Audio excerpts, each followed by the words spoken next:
Right, we're doing it. Alpha Alpha Delta is back. Right now, I'm just waiting to get into this meeting. I don't know how I end up in these places in my life, but this is Cliff Avril, Tyler Lockett, and Bobby Wagner, and I'm going to be asking them some questions. It's a group meeting. It's got like 10 different people, all winners of this different sweepstakes that my wife entered, but I plan to ask only questions that have absolutely nothing to do with football, and I'm kind of excited about it.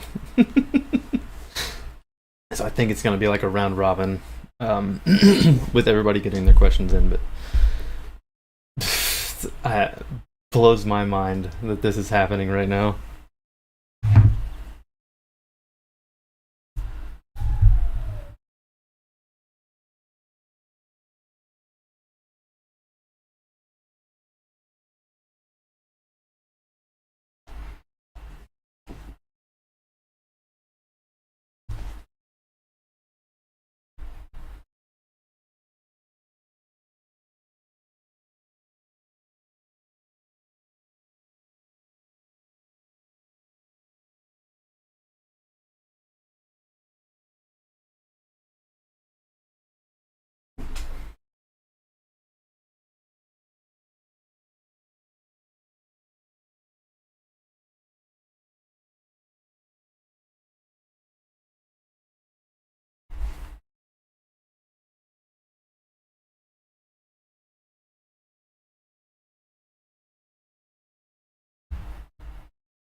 So insane.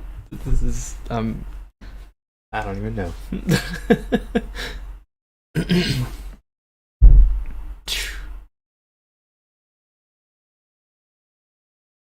Cool. Okay, I got that. And this isn't putting on any volume because there's nothing there. Wow.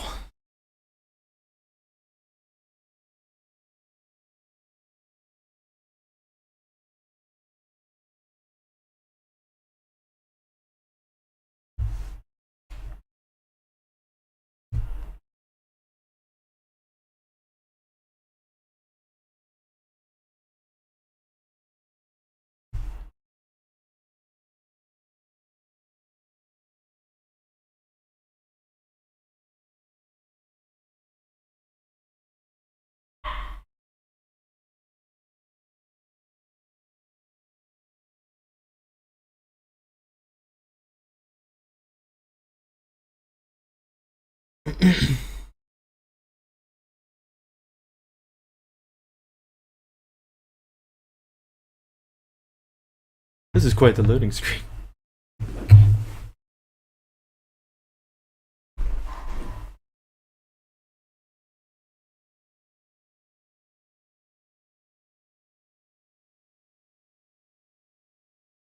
Well, they're late.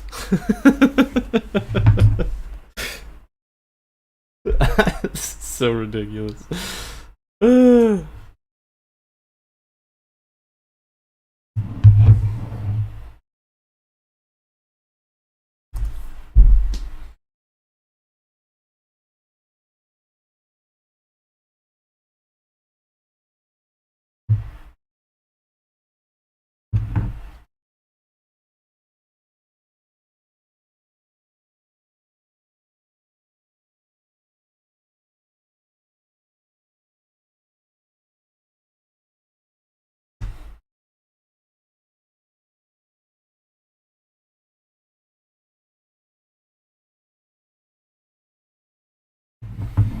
Oh, snap.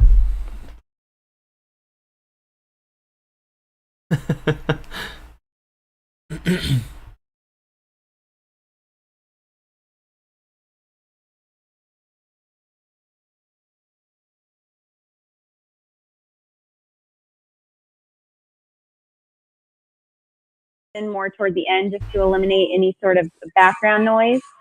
But for now, I'm going to turn it over to Cliff. What's happening? Oh, I see Holly's on here. Okay, what's up?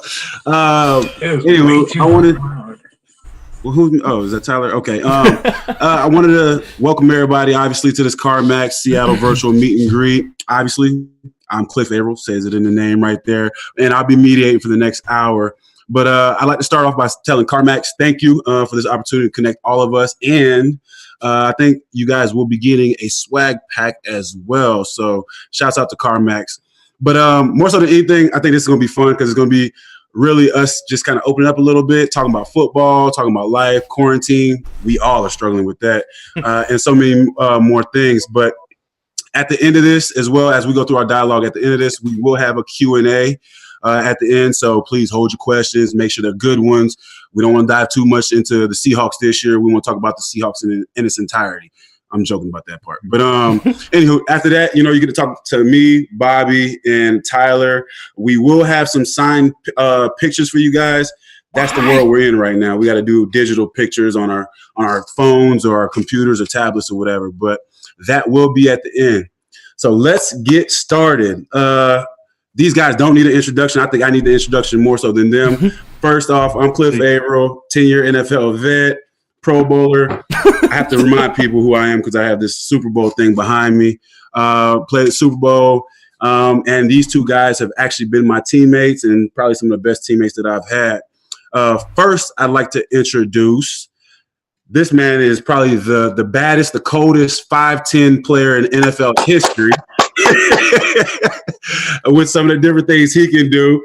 All Pro Bowler. Tyler Lockett is with us tonight. You got anything to say, Tyler? What's up, man? How's everybody doing? That was a great introduction. If only this was basketball, I could have ran out, did my little hand. With all the smoke and everything, right? Yeah. But I'm excited to talk to each and every one of you, get to know you guys and just to be able to have fun. Yes, and we'll make it real fun. This other guy, he definitely doesn't need any introduction as well. Like I said, one of my teammates early on in his career, got to see him as he was trying to figure it all out. Now this man is all pro. He's a Pro Bowler, obviously a Super Bowl champ, and most likely will be wearing a gold jacket at some point. My man, Bobby Wagner, B-Wags. What's up, bro? What's up? Appreciate the introduction. Excited to be on with everybody. Looking forward to this chat. Hey, how you doing?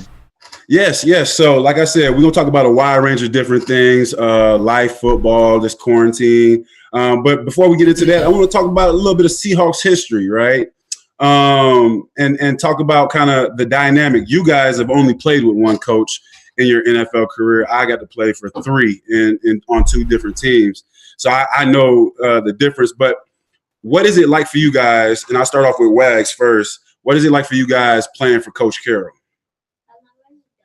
I think it's been amazing, honestly, because I think, like you said, I haven't had a different experience. But when I was coming from college, I had an idea of what I thought like an NFL coach is supposed to be like. And I thought it was going to be this strict, crazy, no fun policy, and then I come in and meet Coach Carroll, and he's the opposite of that. He's, fun, trying to find ways to entertain everybody every single day, and it was like more of a college atmosphere. So it wasn't really like a big adjustment for me because, it was kind of still the same thing. You just figure out how to handle your business, and as long as you handle your business, you're good. And he's really a positive guy, 24/7. I didn't know he was the oldest coach until somebody told me. Hey, what's up? Now watching him run up and down the field is funnier to me. He doesn't go that fast at all, but he thinks he does. So it's fun to watch that. Tyler, what's it been like for you, bro? Yes, we are. Obviously, like I said, it's only coach you've had in the league, but in comparison to say other coaches or what you're hearing about the league, what's Coach Carroll like? Not letting me access my. Yeah, well, I mean, it's the exact same thing as Bobby.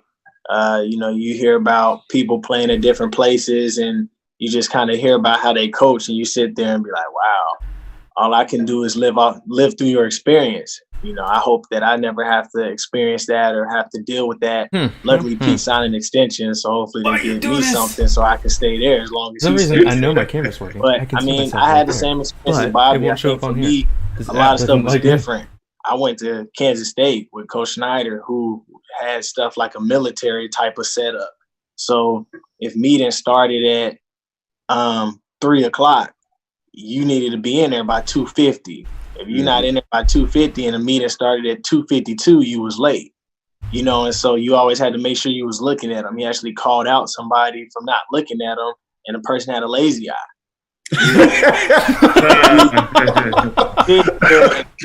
You know, like my experience was different. We practiced forever. It was hard work, and he taught us how to be men, but it was in a way of like we had to follow these rules and had to be like all these different types of things. And some people got weeded out, some people didn't. So then I come to the Seahawks, and you could tell how ingrained that stuff was in me, because I was asking to go to the bathroom. You know, and they was like, you are a grown man, get up and go to the back. But it's like, that's kind of where I came from. Like, that's the atmosphere I came from when it was at Kansas State, was like asked to do whatever. Because if you do your own thing and it's not accepted, you got to pay the consequences at 6 a.m. or whatever that case was. Luckily, I didn't do that. But being here has been fun. You know, I've enjoyed it. Got to meet great people, be around great people, learned a lot of hard lessons, great lessons. But Pete really lets you be who you want to be, and that's what I love the most. Man, so me in particular, obviously, I got to play, like I said, 3 different coaches, 2 of them in a 2-year span. And like you just mentioned, you know, and the football culture in general, right, growing up and everything else is typically super militant, you know, the yelling, you know, some coaches even have you tucking your shirt, all this.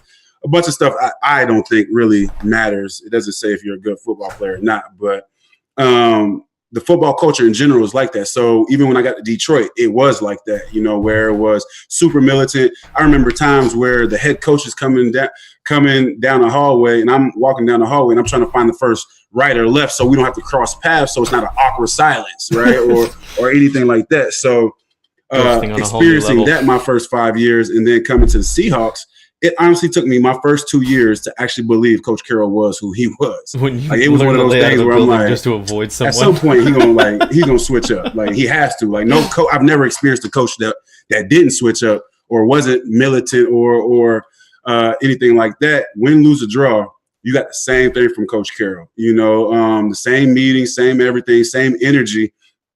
And like Bobby was just saying, as far as for his age, the way he warms up and all that stuff, you would never think he's the oldest coach out there. I mean, he's throwing the ball 40, 50 yards, you know, launching it before pregame and all that stuff. And I'm sitting here like, man, I don't know if my shoulder could even hold up to do that. And he's over here doing it. But it was a great experience, you know, having Coach Carroll as a coach. And it was a great way to finish my career, to be honest with you. But switching gears, with Coach Carroll, now we got the 12s, the fans. We got a whole bunch of fans on here right now. And you haven't necessarily, again, you go to other stadiums, go to other cities, and you kind of see how they get down. How do the 12s compare to some of those opponents you guys have seen, starting off with Locke? I mean, obviously it's different. The only fans that I heard about that can get down the way the 12s can get down is KC. And we have yet to play there since I've been here, except preseason. So you don't really get to see what it's like whenever you're there. But I think for me, just to be able to experience what our fans is like, it made it so fun. I always tell people it's like a concert. You know, I went from listening to Eye of the Tiger at Kansas State and across as an agriculture field, and now I'm downtown in Seattle, and as soon as we kick the ball off, all I hear is, these haters can't hold me back. You know, everybody just going crazy and cheering, and you know, it's kind of like a place that you're like, man, this reminds me of high school. You know what I mean? Like when I had a band out there and all that different type of stuff, and I could actually just be me. So being able to play behind the fans and see how they cheer and see how fun everything is, like, it's really exciting, and it really reminds you of like a college town. Mm-hmm. No, I agree. I agree. Even talking about the whole KC thing, Bobby and I played out there a few years back. I think this was the second Super Bowl year. We lost, but I know when I walked in there, I was expecting like, okay, to get that same type of vibe. It didn't compare, at least in that game. I only played there once, but that was the only time I was looking for it. And it definitely didn't compare to when we had CenturyLink. So I think the 12s got it. But Wags, what about you? Yeah, I don't think you can compare. I mean, I've been in the league for a second now, so I haven't been to a stadium that's been memorable, besides our own. Coming from Utah State, we went from probably had about, give or take, depending on what time of the year it was, maybe 15,000, 20,000 potentially. You probably hear everything the fans are talking about during the game to the Seahawks, whereas 75,000 or whatever it is. So it don't compare. I've been in games where I'm trying to communicate with Sherm or anybody, and we're literally standing right next to each other, and we can't hear each other because it's that loud. So they bring an advantage too, especially for us. The offense literally has a game plan for them because they're not going to be able to communicate as well as they normally communicate. So to me, I don't think there is no comparison. Even I've been in KC, they're not that dope. I think they artificial fans too. I think they got some noise. Fair weather fans. I agree. I agree What with do you think about Jacksonville, Bobby? Huh? What you think about when we played at Jacksonville? I don't remember Jacksonville either. I think that's the one Q almost got into it, right? No idea. Oh yeah, when the fans almost got into he almost went into the stands. Yeah, I don't remember them. All I remember is I think Jacksonville is a stadium. They got the swimming pool, right? Yeah. I was like, okay, your fans ain't that entertaining if you got to put a swimming pool. They're clearly not paying attention to the game. Yeah, you know what I'm saying? Whatever they coming to see is not that exciting. Yeah, that's real. Yeah, like I said, KC was okay. Seahawks definitely was one of those.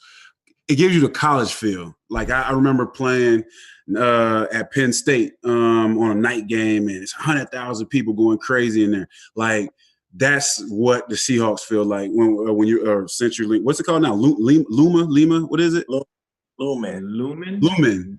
Yeah, I don't know. I'm still trying to figure out the nickname for that. It ain't. I still need to. That might say the license on it. Oh, that's terrible. Hey, I'm going to Lumen. But yeah, it's definitely one of the top stadiums, if not the top stadium in the country for football. You guys have been in the league for a while. A lot of wins, a few losses, but a lot of wins and different things like that. What's been probably your most memorable experience being a Seahawk? Wags, my fault, Wags. I got to do a better job moderating. You good. For me, I would definitely have to say it was the Super Bowl. Winning the Super Bowl, and then just being able to participate in everything after the Super Bowl, whether it's the parties, whether it's the fans and that parade where you had people standing out the building. Yeah, American football. You had signs of kids skipping school to be on the street and stuff like that. So I would say that's by far my most memorable moment for sure. But obviously, picking the Super Bowl is cool, and there's been different games. Brought out the swag. But that feeling and emotion has been something I've been trying to recreate since we got it. Slight stunt. A little pick in the Super Bowl, that was okay, but everything else was good. T-Lock, what about you, bro? I think my most memorable moment came through an injury. I think it was when I broke my leg my second year, and I think what it ended up doing was it really taught me how to take my game to another level without actually knowing that I had to take my game to another level and how much I grew and how much better, just because, you got to learn how to walk again. You got to learn how to run and get back into the swing of things. But when I broke my leg, I overcompensated when I had hurt like my PCL that same year in the second year, like the second game of the season. Yep. And so I wasn't back to normal. We was going to get the Regenicon shots. Overdoes it And, on sports injuries whenever they you try to know, recover. that year really taught me that I had Big to thing at learn work how to too is when dudes win get and injured, they're not like, being at my I'm gonna best. be fine. You know, I had to learn how to win, not being as quick Even when as you I feel used better, to you're not be, 100%. not being as fast as I was. And I had to still create separation, and it made me have to make a lot of tough catches. And it made me have to take more advantage of my opportunities. And once my leg got back right and once my knee got back right, I not only learned how to win throughout my career once I get slower or once I lose quickness or once I lose the things that created separation, I learned that because I had to work on that going into my third year, that it allowed me to be able to prepare myself for the years to come whenever that stuff happens. But I learned how to win in all phases of my game. And there's still things I'm learning, but it really made me a better person and player. Yeah, those experiences definitely, I know when I got hurt or whatever, it definitely changes up the dynamic and makes you kind of take it to another level. But experience-wise, memorable, I would have to agree with Wags though. Obviously, the Super Bowl, especially for me, coming from Detroit, I went 0-16 as a rookie. So I was the only player in NFL history to go 0-16 and win a Super Bowl up until like the Browns just did it and somebody else just did it. But it like, one, I'm happy it went in that way. But two, like I really got to see the bottom of the NFL, like as a team, from a team perspective, right? Going 0-16, not winning any games, still trying to figure out what the NFL is all about. To 6 years later, I'm in the Super Bowl. We won the Super Bowl. Got the fastest score in Super Bowl history, by the way, since we slight stunt. But more so than anything, like for me, like the learning part of kind of what Locke was just saying too was it's really one of those mindsets of just not falling trapped to the circumstances, not using that as an excuse, and also understanding that if you continue to work hard, if you continue to grind it out, like there is some positives, so that Super Bowl or whatever it is at the end of the tunnel, if you're up for that journey. Because a lot of guys afterwards that was on that team was out of the league because most coaches didn't want to be associated with losers, basically, 0-16 guys. So that was a heck of an experience. But yeah, the Super Bowl definitely for sure was the highlight of my career. But now on that Super Bowl team, Wags, and I'm gonna bring you into this too, Locke. Yeah. Had a lot of personalities, very right? much so, A lot of different dynamics going on. A lot of opinionated folks, funny, whatever the case may have been. First off, I just want to say, who in all your years of playing, who was probably the funniest guy that you've played with in the NFL? Funniest guy I played with in the NFL. We were on the same team. It'd be me. Let me see. Mike Bennett has to be one. Mike Bennett definitely has to be one. He's up there. Sherm has to be one. But everybody is different. Mike Bennett funny for a different reason. Sherm is funny because he tried to crack jokes like during the game. Like it could be we down by 3, need to stop. If we don't get a stop, we lose, and he'll sit there and ask you why your shoe's not untied, like right before the game. You know what I'm saying? Just little petty stuff. So it's different people. Malcolm was a secretly funny guy for sure. Who else? Jay Lane was funny. Well, we had a really interesting group of guys for sure. Made our day was never dull. Yeah. No, that's very true. Locke, who you got since you've been in the league? That's probably one of the funniest guys that you play with. Man, I probably had to say J.D. McKissick. J.D. was funny. Like he was the one person that no matter how I felt going into the building, as soon as I got around JD, like I was able to practice. I was able to get away from everything. Like that dude just funny. And then there was times where he'll text me or he'll do it at the facility, show me a rap. I played it too. That he came up with. Listening to this man rap and the stuff that he be saying, you just sit there and just be like, bruh, like it's just something about this dude that just make you laugh all the time. And so, Mm-hmm. yeah, he's probably one of the funniest dudes that I didn't play with. Man, I got to go with you, Wags. Mike B is probably by far one of the funniest, but weird. Like it's weird because he can be the funniest guy, but also be like the most serious, ready to like go at you guy. But like pure comedy when you're around him though. It's never a dull moment. You know, you're gonna laugh. Sometimes you're gonna ask yourself, how did he come up with some of that nonsense? But he's probably one of the funniest. And Sherm is really close. And what's crazy with Sherm is like perception is crazy, just how people perceive people or whatever. But like most people wouldn't even perceive him as being like a prankster or a jokester or anything like that. But Sherm is probably one of the most happy-go-lucky, always joking, has something crazy to say. Like you just said, in football games, you might be down. He might right in the middle of the huddle, it's 3rd and 4. He might, hey man, so what's going on with your son, man? How you doing? I'm like, bro, the game is on the line. What is you talking? But he understood that I was responsible enough, or he was responsible enough to be able to get the job done and still breaking it up like that.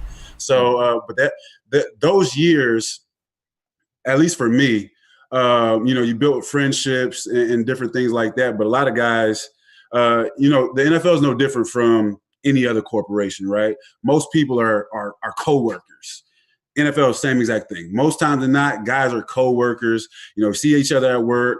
We practice, we do all that stuff. Then we go home. We don't even call each other. We don't talk to each other. And the dynamic that we had during those years, at least my 5 years here, I think was special because everybody really cared for one another. Everybody was really cool. It was nothing for Bobby to be having, hey man, I'm throwing my daughter a little birthday party, and like the whole team shows up, the whole defense shows up. You know what I'm saying? And that's not a common thing in the NFL. And I think that's what made us so special during that run. And speaking of special in runs and different things, because me now as a fan watching you guys get down, it's interesting in a sense, and Bobby, you might not like this, but it's interesting in a sense of how it's shifted.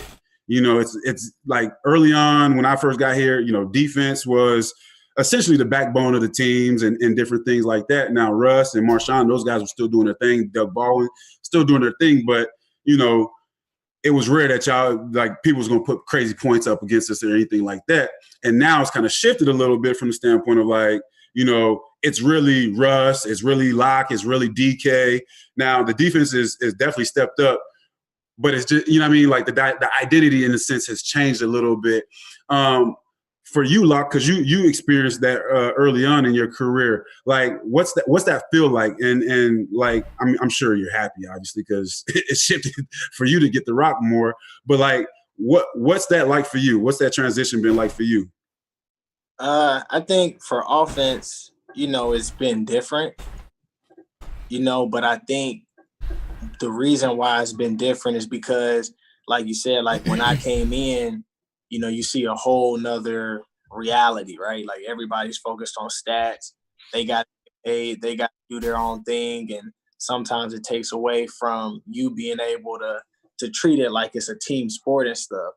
But I think when I first got there, seeing our defense and just seeing how people didn't care about getting the credit, and it just seemed like everybody was there for one another, and you had the LOB, all that different type of stuff with the motto. I think, as I gotten further in my career, it was like that's kind of what we wanted our room to be like. We wanted it to have that same stuff to where we know this stuff is a business. We know people got to get theirs and they got to do what they got to do and people get cut. But we just started trying to make it into we want to be there for one another. We want to have each other's backs. The same thing that you talked about that y'all did with Bobby's daughter's birthday. We play cards. Like me, DK, Freddie, and Demo. Like we go play cards the night before every game. Like even last night, it was DK's birthday. We went and played cards for his birthday. So it's like you look at stuff like that and you see how close that you get with the teammates and the players to where they're not just players and they're not just teammates, but now they're your brothers.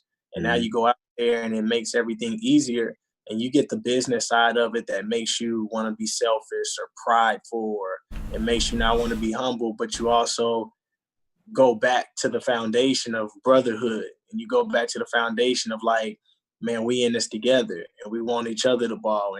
And when you make sure there's no division, you know, from the media, from even on your own team, through the coaches, and you just make sure that y'all stay together, and you can only do that through a real, you know, relationship. Came down there I think hydrating. that's what's made us so successful. Good call.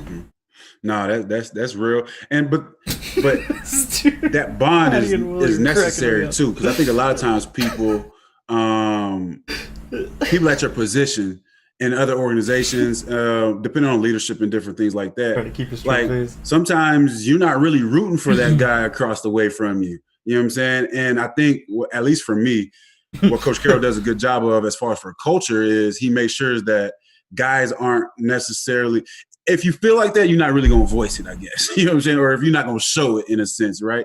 Because I always wanted Mike B to be successful. I always wanted Bobby to be successful, right? But every organization and every player isn't like that. So the fact that you guys are building that, and it starts with you, because you're probably the oldest guy in the room now. It starts with you, so it's not surprising. But what about you? How has that transition been for you? Because you got to live the whole thing out. Transition has been interesting.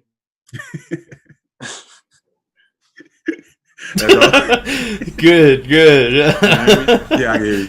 I think it's just been, interesting, because I think the whole transition was we all came in together and we were all the same age. Sweet. And, no matter who the oldest guy was, when I came in, I think I was 21. Cam was maybe 24, give or take. And so we all were young at the same time. So we was all growing at the same time. So it was funny when I first got in and you got guys like me Bang and Red Bryant, who was, I think they were like 30. And they looked at my birthday and saw I was born in 90, and they thought I was the youngest person of all time. You know what I'm saying?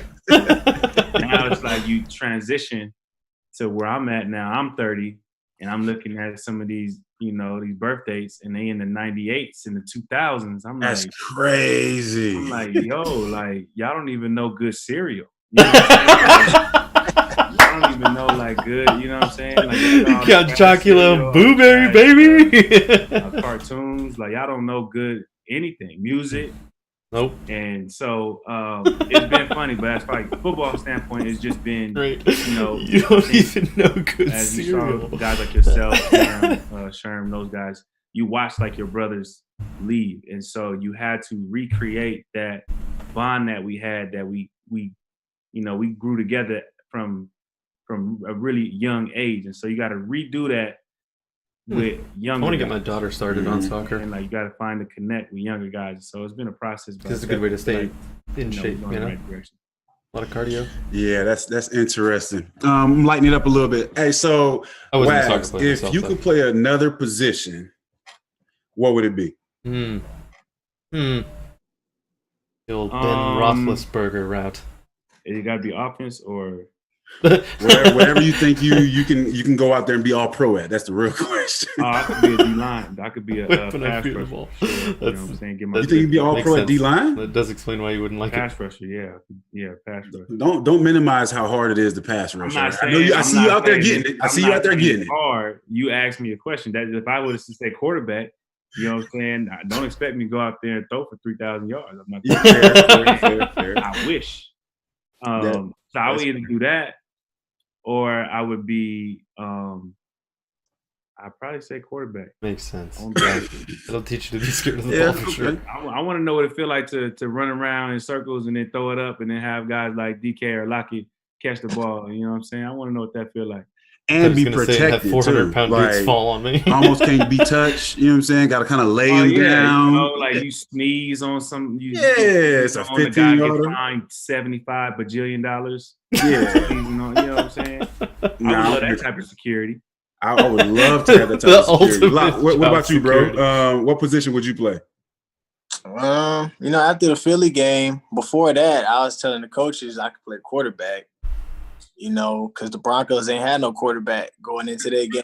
I was like, anything happen, just I'm call here. on me. I can get y'all the ball. I could throw some fades. Then we went out there on Monday night, and I was practicing my play actions, and I threw it about 25, 30 yards down the field, and I seen the ball floating. And I was like, yeah, this ain't for me. I'll probably have to pick DB. You know, I always tell people I was a good DB. I just always got tackling. So I would be definitely a great coverage DB because I could guard people. That's like one of the hardest positions on the football team. Like backpedaling with you running full speed at me, I don't know what I'd do. I don't backpedal. I press and I don't let you inside and I stay behind you a yard. So anything underneath, like I'm taking away. But I also He's gonna bomb you. That's what you do. You bomb people when they stick a yard behind you.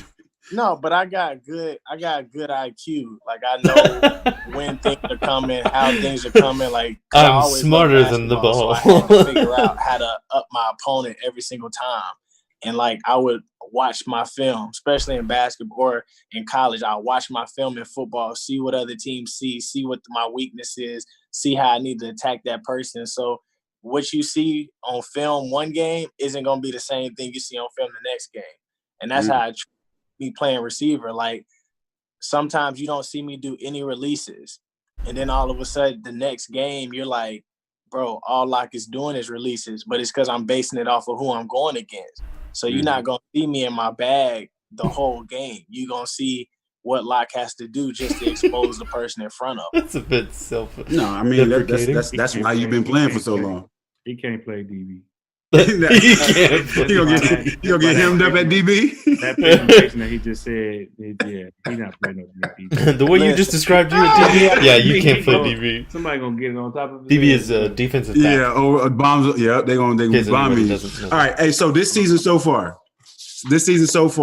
what has been your favorite play or game that y'all been a part of? Lots of Wags. My fault. My favorite game that I've probably been in so far probably is the 49er game. I definitely say the 49er game. That was a fun game. I had a couple sacks. It was just a fun game. So shout out sack 360, but okay. I said it. Go ahead. Nah.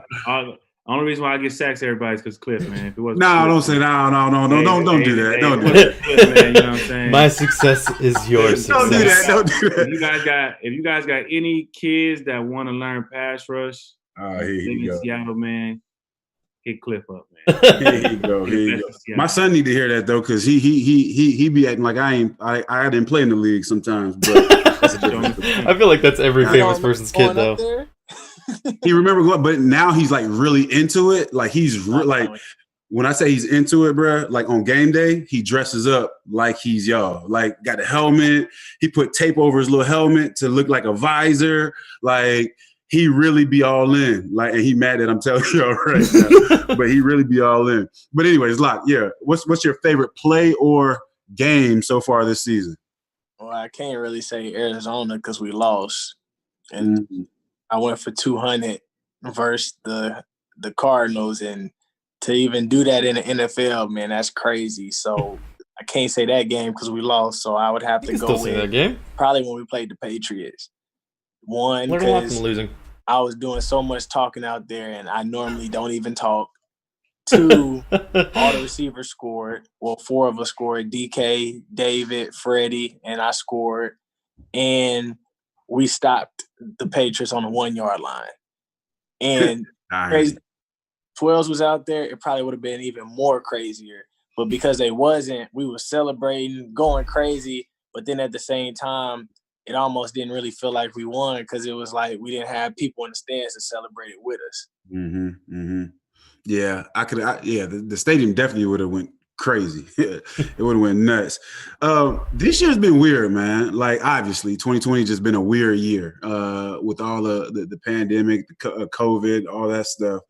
But even more weird and crazy is the football season. Like what has changed for you guys and say just your day-to-day living during the season? Lot.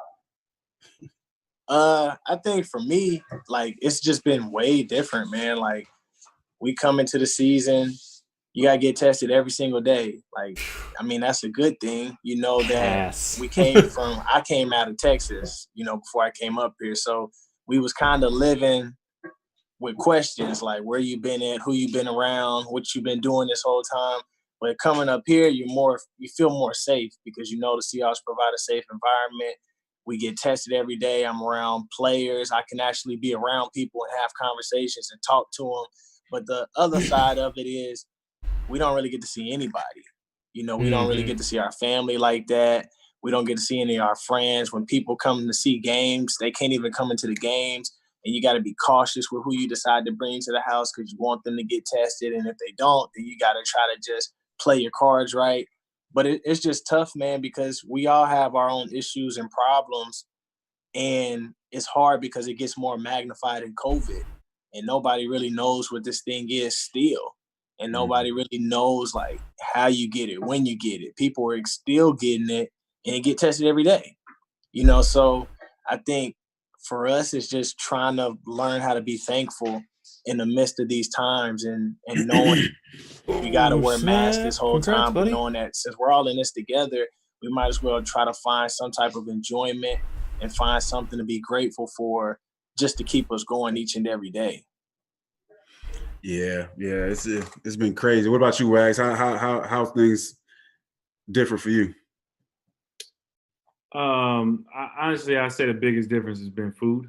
Trying to find like decent food, or you know, like because of all the protocols and restrictions, a lot of our food comes in cardboard boxes. Hattie and Willie are my favorite right now.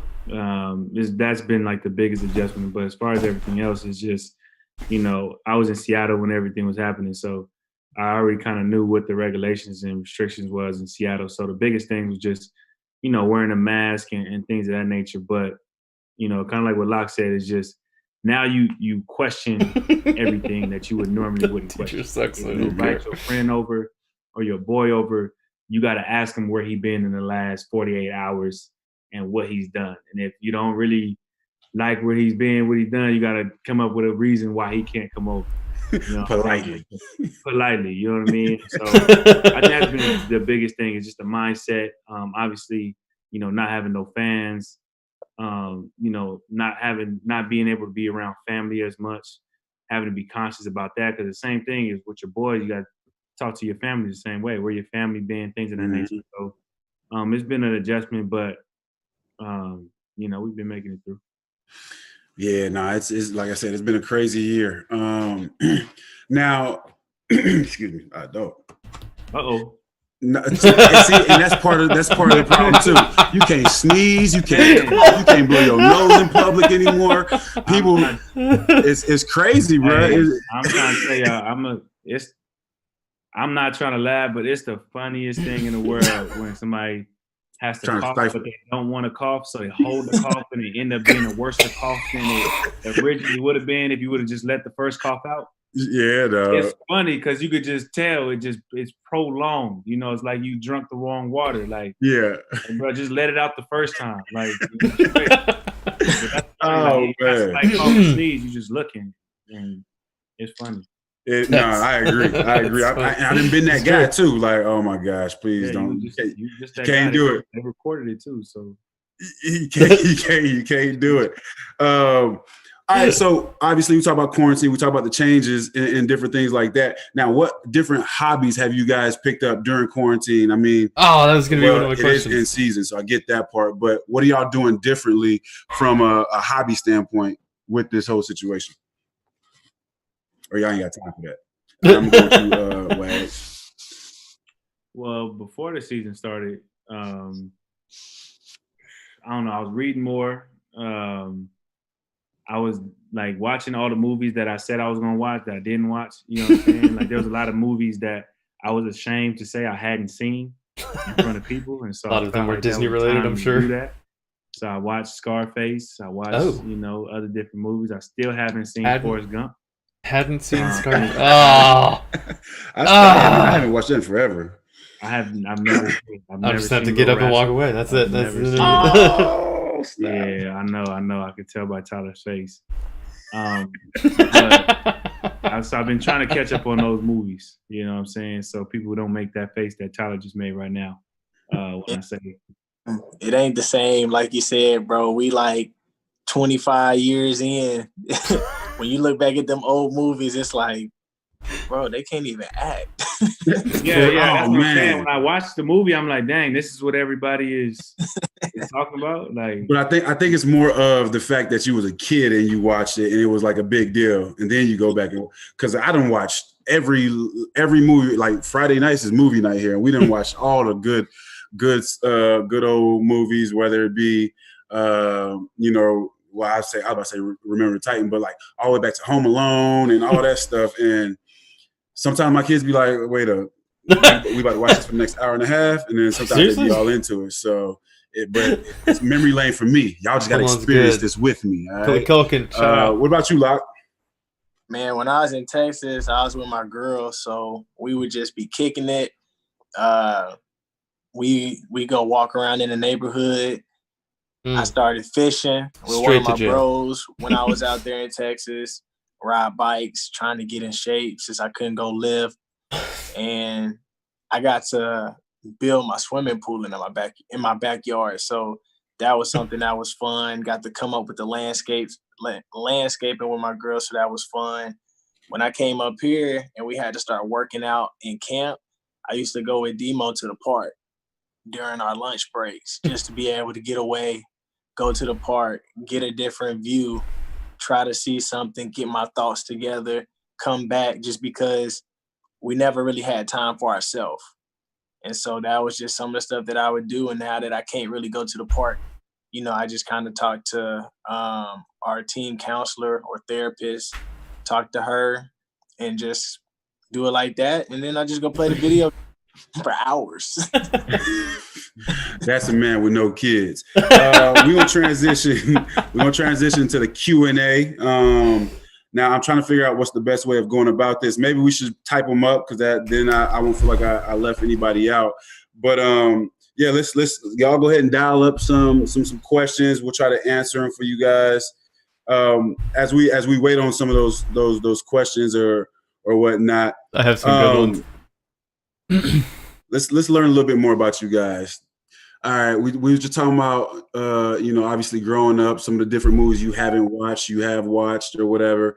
What's probably what's a TV show, all-time TV show that you would recommend to everybody on here that they should definitely go watch? Childhood, even when you got older right now, whatever the case may be. Wags, sorry. Martin. Yes. Jamie Foxx. For sure. Fresh Prince. Oh, no question. Recently, now that the show is slipping my mind, it's the one show, it's on Netflix with it was about a bank robbery. The whole season was about, what is it? Money Heist. Money Heist. That's a good one. That's a show, or is that a movie? It's a show. It's a show. They got like 3 seasons or something. Oh, okay. Yeah, that one. I watched the first couple episodes. I wasn't really into it. And then there was another one. I feel like I'm telling the story, so I can't really say it without describing the story to y'all. So it's a bunch of shows on Netflix that y'all should check out. What about you, Locke? What you got? Man, that's all I do is watch shows. We can do it like this. You can watch Scandal. You can watch How to Get Away with Murder. Not that I hope any of y'all are trying to do that. But you can watch, let's see. So we said Money Heist. I'm watching literally right now. It's called Manhunt. That's a good one. I actually watched like 8 of those episodes today, which is a really, really great show. It talks about the trailer. I got everybody laughing at that one. It's a guy who ends up being a hero, and he goes from a nobody to a somebody, and then the FBI tries to pin the whole bombing on him. So it's actually really, really good. But as far as childhood stuff, man, I was watching Family Matters. What's the one with the brothers? My Wife and Kids. My Wife and Kids, yeah. What's the one with Lisa Ray? Was it Love? I don't know. This Is Us. Yeah. This is good. 1-on-1. The Game. It shows. I forgot about The Game. Proud Family. Proud Family is awesome. Solid. Okay, real quick. Let's jump into this. So we're gonna go back and forth, all right? Because I'm gonna go Wags and Tyler, then I'll answer one, and we'll rotate them. This is gonna be awesome. A lot of questions on here. I'm gonna try to get through all of them, but high possibility we won't. First one. Where we at? Favorite warm up song to get hyped to? Let's go with Wags. I've been listening to the same song since I think 2008. Lil Wayne, Birdman Jr. And then I listened to the TDE freestyle, the BET freestyle. Ooh, with Kendrick and all them boys. Okay. Yeah, that's good. Okay, Freestyle Fridays. this for you, Lock. Women's professional tackling football. Will it ever make it to a network? What's your thoughts? I think it can. Yeah, that's a good question. But I think that people have to be more. No, we had to type in the questions and paying attention to it more. But I don't think people have been used to seeing women play tackle football. But I think it could possibly be on TV. It just depends on the network. I'm so excited for him to read this question. Mm-hmm. Yeah, that's the. It's really. It takes time at the end of the day for all of it. But okay, this one's for me. It actually says my name, Cliff. How hard is it to get hurt in the Super Bowl and watch the second half play? Watch the second half play out. You were the difference in that game. We don't have to talk about that. Okay. Yeah, we don't have to talk about the end. Yeah, no, it was crazy. So, quick story. A lot of people don't know. So, I got hurt in the Super Bowl. Then I had to watch the second half. But in the Super Bowl, if you get hurt and you go into the locker room, you don't get to come back out. Normal games, you get to come back out and be on the sideline. So in the Super Bowl, I actually had to watch the rest of the game in the locker room. But there's a 10-second delay.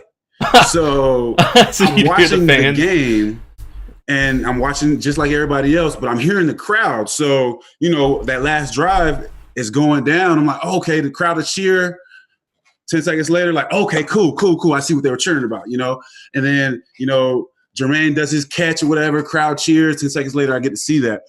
And then I think there was like a timeout or something like that. And I see my teammates running in, and we're on the 1 yard line at this point. So there was like a TV timeout or something. There was like a brawl or something, if I remember correctly. But then anyways, we're on the 1 yard line. And now I start seeing my teammates walking in. And they're crying, and it doesn't look like tears of joy. They're crying. One guy comes in and throws his helmet. They're mad, but I still haven't seen the play.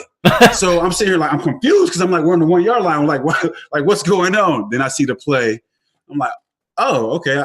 I get exactly what's going on now. Like, it was crazy. So living with lag. To watch that game was weird. Not to be a part of it was weird, and I've never been so missed. Being out of a game a day of my life up until that game where everyone was like, oh my gosh, when you went out, Tom Brady had so much time and all this other stuff, and like being missed was good. It felt good. I wish we would have won, but it felt good. I ain't gonna lie to you. All right, next one. Tyler, it says, posted a meme message. You got okay, never mind. Message. Yeah, meme message on Instagram. I'm not here for that.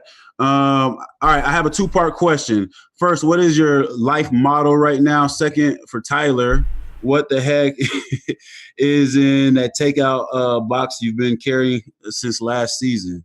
Inquiring minds want to know. Go ahead and answer both of those, Tyler. Okay, so what's the first one? What's your life motto right now? I think my life motto is basically just right now it's the Bible verse that talks about where your heart is, that's where your treasure will be also. You have to earn that one. And so I'm learning how to set my treasure in heaven and not on earth. So that's kind of like my motto. Anything that I set my heart to on earth, if I find reason, like if I find meaning, not meaning behind it, but if my life is found in that very thing, I'm learning that those things can be taken away, and I can't let my life be founded in like my family or my friends or my girl or like my career or my stats, because thieves can break in and steal that and it could easily go away. But if I set my happiness in heaven, like my motivation there, my joy in there, people can't break in and take that away from me because it's founded somewhere where people can't go. So that's kind of what I've been living by lately. And, I'm a slow eater. And so when it comes to the to-go boxes and stuff, like I always get food and I just take it with me. Like I always eat on the go. Like I never sit down and really just eat. I eat, I talk, I eat, I talk. And that's really just what be in the box. All right, Wags. What's your favorite city to visit during you during the skipped mine. season and off season? Not at off season. During the season, Dang it. LA would be my favorite because my fam's there. During the off season, Dang, that sucks. I would say probably LA still, but New York and Texas. Of all the ones that get skipped. Solid. This one for you again, Wags. I want to hear this one actually. It says, Bobby, how much did it change for you when Cliff and Mike pass rush was gone and all of a sudden you were getting blockers at the second level? How did you adjust? I miss Cliff and Mike dearly, on and off the field.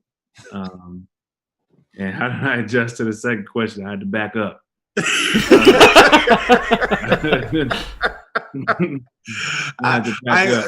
So shouts out to all the guys on the D line. And I really think, and this is off topic, but I really think like it's unfair because every single year, whether it's the D line or DBs, it's always LOB, or they compare him to Mike B, or they compare him to that D line that we had.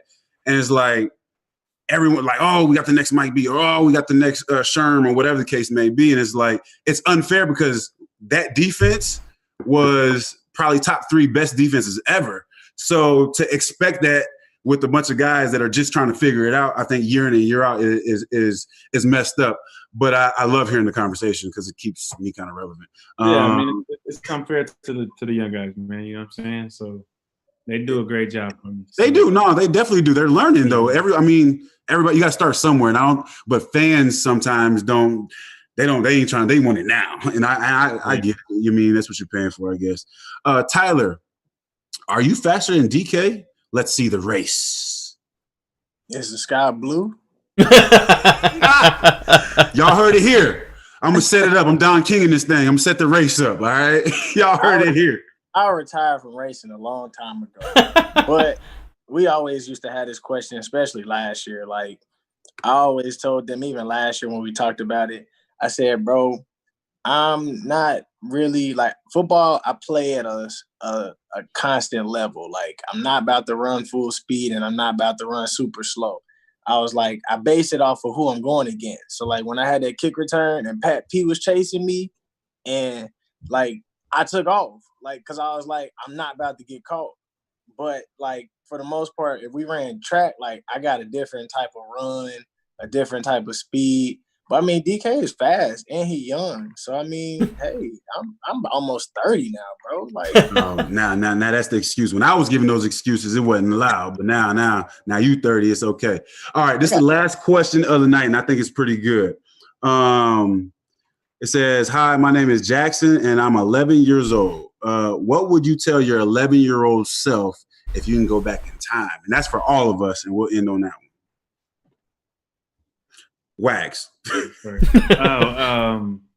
would I tell my 11-year-old self? Where was I at 11? You in the 4th grade, I think. You don't know that. I could have got, No, you're definitely on the 4th. You're like in 5th or 6th, but go ahead. I could have definitely skipped a grade because I was smart. Y'all don't know all of that. Anyways, if I told my 11-year-old self, I would say, what would I say? I would probably say, 11-year-old self, you are not going to be 6'9". So focus on football sooner because your vision of becoming 6'9" is probably not gonna happen. I don't know why I thought I was gonna be that tall. But yeah, that didn't happen. Nobody in my family is that tall, even though my brother's 6'4". So I would tell myself that. I would tell myself it's okay to still be watching Ninja Turtles, so just keep riding that out. Hell yeah. And then just keep riding that out. yeah, I would say read more. That's probably what I tell my 11-year-old self. That's probably what my 11-year-old self will listen to. Yeah. Tyler, what you got, man? I would just tell my 11-year-old self, never stop enjoying life. Like, just make sure you enjoy life and enjoy every single thing that you do. Keep bringing that same energy. It's not going to be a lot of people out there that's going to have the same heart as you or the same mind as you and how you go about things, but just stay true to you. Enjoy it. Definitely play football. Thought basketball was it. But 6 years later, as you go to high school, you're going to realize that ain't for you. Probably should have stayed true to baseball. We could have had definitely preserved my body a lot more. But in the end, it's all going to work out. You know, what's interesting is a little bit of both, right? The basketball piece, I would have told my 11-year-old self that, hey, basketball is not going to be your way out of there. But I was fooled because I grew like 4 inches in 1 year, my freshman year. I thought I was going to keep growing. Been the same height since. So, yeah, I would say that. Also, I would tell my 11-year-old self that do not pay attention to the naysayers. Because I think early on, it's hard not to. And yeah, so I would just tell them, like, there's going to be haters throughout life. So the earlier you learn that, I think it would have been better. So yes, there will be naysayers, even at the age of 12, 13, 14, that say you can't do things. And you don't listen to them. That was why I ran my first marathon. Someone said I couldn't. All right, well, that wraps us up. I think we're right at 7:00, actually. I want to thank the guys, Wags, Lock. I appreciate you guys, bro, for jumping on here. Appreciate CarMax, the Seahawks for this opportunity. I hope everyone learned something, enjoyed themselves, something. I don't know, but it was good dialogue between me and my guys, and I hope you guys enjoyed it. What's up? Okay, they got the Cliff Avril family. I got one on too. Let's go. Hey, Cliff. I appreciate the little shoulder the shoulder love that you got on your back wall, man. Appreciate you letting me get a shoulder in there. Hey, you know what I'm saying? Hey, you try to steal my sack. That's what that was. You try to steal my sack right there. But we still end up getting there. You know what I'm saying? Moreno, he ain't want no parts of us. I got all y'all guys. That was a TFL too. I got all the guys on the wall, man. That's another thing that we genuinely like each other. Like that's not a thing in the NFL. So I like them so much. I got them painted on my doggone wall. It's kind of weird now that I think about it, but I like you guys. But again, thank you guys. I hope you guys enjoyed. Have a good one. Appreciate you guys. See ya. Peace. Thanks, guys. That was very funny.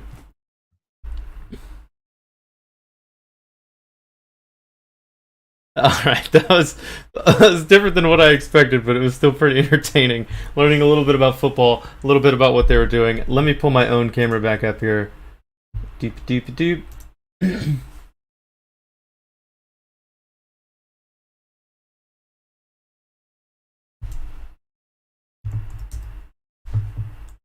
had to completely delete it from my Whatchamwho's so that way I could stream it or show up over there. So.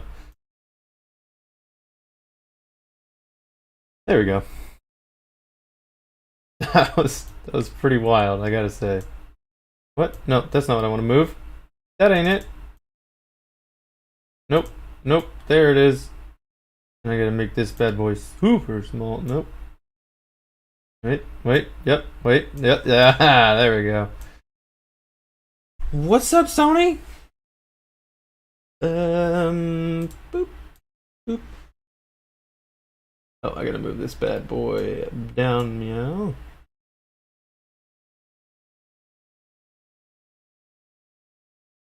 There we go. And Shrinkissimo. You're watching me live edit my camera feed, as I do whenever I'm before. This is how before a lot of my streams go. Boop doop doop boop. Perfect. Nailed it. What's up? You just missed me live streaming with a couple of Seattle's Seahawks. I was in a meeting with those guys. My wife won this contest, and they refused to answer my question of who would win in a fight between Kim K and Beyonce. What are your thoughts?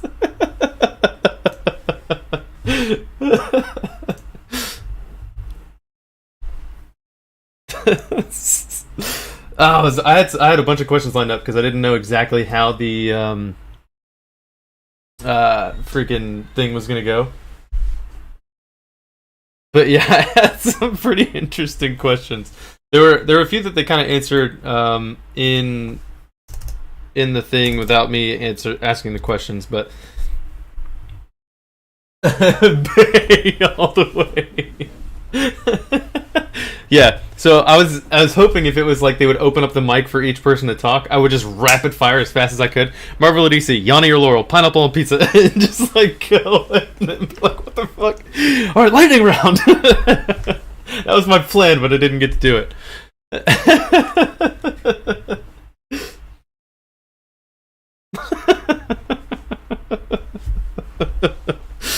Because they basically just had us ask in a chat box, and then I was like, oh man, that defeats the whole purpose of the question. It's even better if you get to hear me say it, because then they're just like, oh fuck.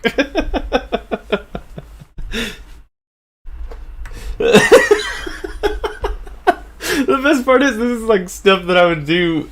Like, you know that this is just something I would do. Just like, I just had the opportunity to do it to NFL players. Oh man, I missed that opportunity. I'm gonna at them on Instagram and re-ask the question.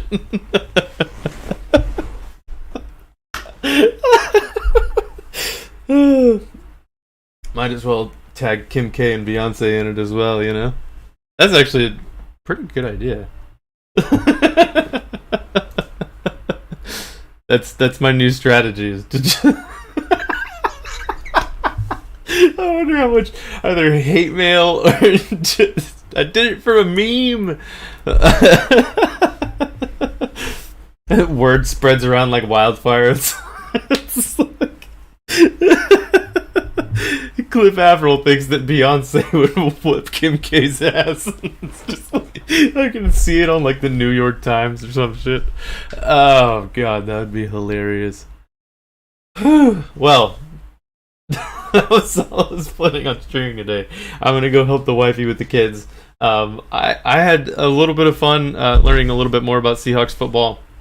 I hope that everybody that viewed got a chance to see a little bit as well. As always, I have been Alpha Delta. This has been my stream, and I hope to see you guys next time. Thank you, Mr. Shake Me Up. Spank you, Spanky McSpankerton. Yes, it's about to all go to Instagram. I'm gonna be downloading it, doing some highlights and all that stuff, and figuring out what I want to post. But I'm definitely posting that bit about the Kim K v Beyonce. So